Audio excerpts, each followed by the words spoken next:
মুন্সিগঞ্জের মুক্তারপুর থেকে নারায়ণগঞ্জের পঞ্চবটি পর্যন্ত নির্মাণাধীন দ্বিতল ফ্লাইওভারটি দেশের যোগাযোগ ব্যবস্থায় একটি গুরুত্বপূর্ণ মাইলফলক হতে যাচ্ছে।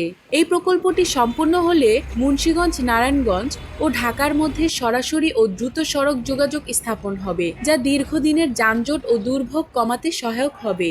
বর্তমানে মুক্তারপুর থেকে সিএনজি বা বাসে করে ঢাকায় যেতে সময় লাগে 1 ঘন্টা 10 থেকে 20 মিনিট, কিন্তু ফ্লাইওভারটি নির্মাণ হলে ঢাকা যেতে সময় লাগবে 30 থেকে 40 মিনিট।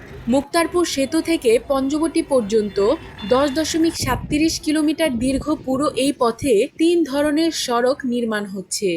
এর মধ্যে এলিভেটেড এক্সপ্রেস হবে 9.06 কিলোমিটার দীর্ঘ। নিচতলা ফ্রি হলেও দোতলা সড়কে চলাচলে লাগবে টোল। এই প্রকল্পটির মোট ব্যয় ধরা হয়েছে 2,242 কোটি 77 লাখ টাকা এবং চীনের একটি ঠিকাদারি প্রতিষ্ঠান এটার বাস্তবায়নের দায়িত্বে আছেন।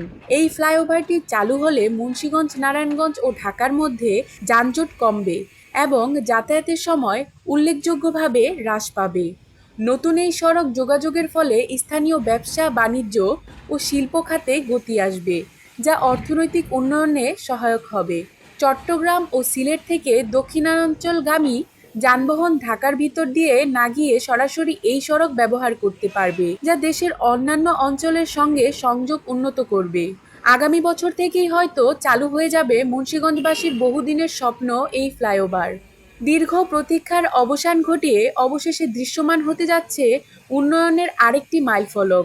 এই ফ্লাইওভার শুধু যানজট কমাবে না, খুলে দেবে সম্ভাবনার নতুন দিগন্ত।